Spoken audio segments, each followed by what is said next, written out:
Ah oui, pour les divorcés remariés, pardon, pour les remariages, après le veuvage.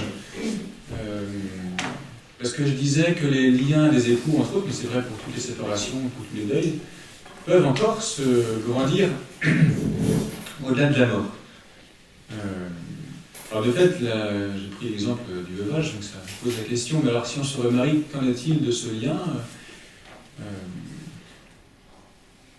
Alors il n'y a pas de réponse, chacun le vit personnellement, d'abord ce lien d'amour avec ces deux compagnes, finalement, ces deux femmes. Sauf que le lien du mariage, vous savez, vous êtes mariés vous êtes unis sacramentellement en tout cas, tant que vous êtes sur la terre ensemble. À la mort d'un des conjoints, le lien du mariage est rompu. Ce qui fait qu'on peut se remarier et recontracter un nouveau lien matrimonial. Là, je parle de ce qui est rompu, à savoir le lien du sacrement du mariage. Ce qui n'est pas rompu, et qui ne sera jamais, c'est le lien de la charité. Donc, est conservé le lien de la charité, l'amour ne passera jamais, et ce lien d'amour, de charité peut encore grandir, ce qui n'empêche pas d'être libre pour pouvoir contracter une nouvelle union. Après, chacun vit comme il peut, et comme il veut, cette réalité de pouvoir à la fois être remarié tout à fait légitimement et avec un amour plein et entier et libre envers cette nouvelle épouse, et tout en ne renonçant pas forcément à un lien d'amour qui perdure. Ce qui a été vécu sur la terre est conservé au ciel. Donc il y a un lien d'amour qui n'est pas forcément le lien du mariage, mais qui est le lien de la charité qui demeure pour l'éternité. Le Christ répond un peu à ces questions en nous laissant un petit peu béat, mais de qui sera-t-elle l'épouse, elle qui a eu sept maris? Le Christ répond en gros, vous posez des fausses questions parce qu'au ciel, il n'est pas question tout à fait de ça. Voilà. Je résume. Voilà, c'est pas tout à fait comme ça qu'il faut voir les choses. Donc il faut se dire que c'est pas un obstacle à la charité, à l'amour, d'avoir éventuellement été marié plusieurs fois. De fait, le lien du mariage est ce qu'il est, mais le lien de la charité, il est autre chose. Alors est-ce qu'on sera partagé au ciel entre ces différentes épouses? Certainement pas.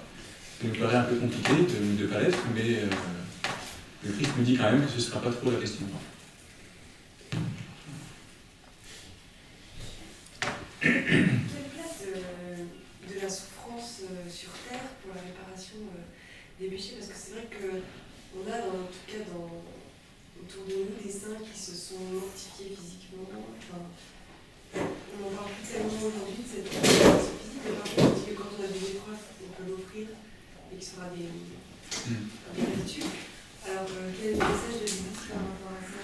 Le message de l'Église, moi je vais dire ce que je pense. Non, moi je voulais juste vous faire attention à ne pas confondre la souffrance et l'amour. Ce qui est réparateur, on l'a vu avec le purgatoire, c'est l'amour. C'est l'amour qui purifie, qui guérit. Et ce qui est vrai au purgatoire est vrai déjà sur la terre. Ce qui nous sanctifie, c'est les actes de charité, qui sont souvent, pour beaucoup, vécus dans la souffrance. Parce que vivre la charité, aimer son prochain et Dieu comme soi-même, ça suppose de renoncer à soi, de prendre sa croix, de suivre le Christ. Voilà. Donc il y a un chemin qui va inclure la souffrance. Mais ce n'est pas la souffrance qui est salvatrice. C'est l'amour qui sauve, l'amour qui peut aller jusqu'à faire le sacrifice de sa vie.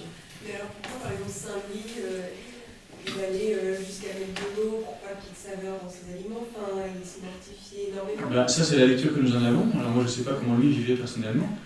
Mais en tout cas, il faut le dire, c'est parce que je veux apprendre à aimer Dieu par-dessus tout. Et pour aimer Dieu, je sais que j'ai besoin de me détacher des choses matérielles, mais c'est dans le but d'aimer Dieu et mon prochain. C'est comme le carême. Le carême nous invite à faire des efforts de pénitence, de jeûne, d'aumône, de charité, de prière, pour remettre Dieu à sa place, et donc à apprendre à renoncer par les actes volontaires et déterminés, de dire j'aurai moins de sel et moins de vin et moins de chocolat pendant le carême, parce que le but, c'est pas d'avoir moins de chocolat, moins de vin, on s'en fiche. Le but, c'est de se donner un moyen concret, et de pouvoir le vérifier concrètement, de voir comment j'aime Dieu ou comment je m'aime moi. Et donc, toutes ces pénitences, ces flagellations, ces mortifications, si elles n'ont pas pour but d'être si elles ne sont pas seulement un moyen qui a pour but d'aimer Dieu, si elles sont un but en soi, à mon avis, c'est un détournement de la question. Je crois qu'on est tous appelés à une certaine forme de pénitence dans notre vie, mais je pense qu'on peut parler de vocation pour certains saints. Je pense à Marthe Robin ou à d'autres saints qui ont fait des choses extraordinaires. Donc, on n'est pas tous appelés à ne pas manger pendant toute sa vie, ou comme Marthe Robin. Je pense qu'il y a vraiment une vocation. mais il n'en reste pas moins que chacun d'entre nous, nous sommes appelés à une certaine forme de pénitence. Dernière question, il y a encore. Juste une précision par rapport à la communion des saints.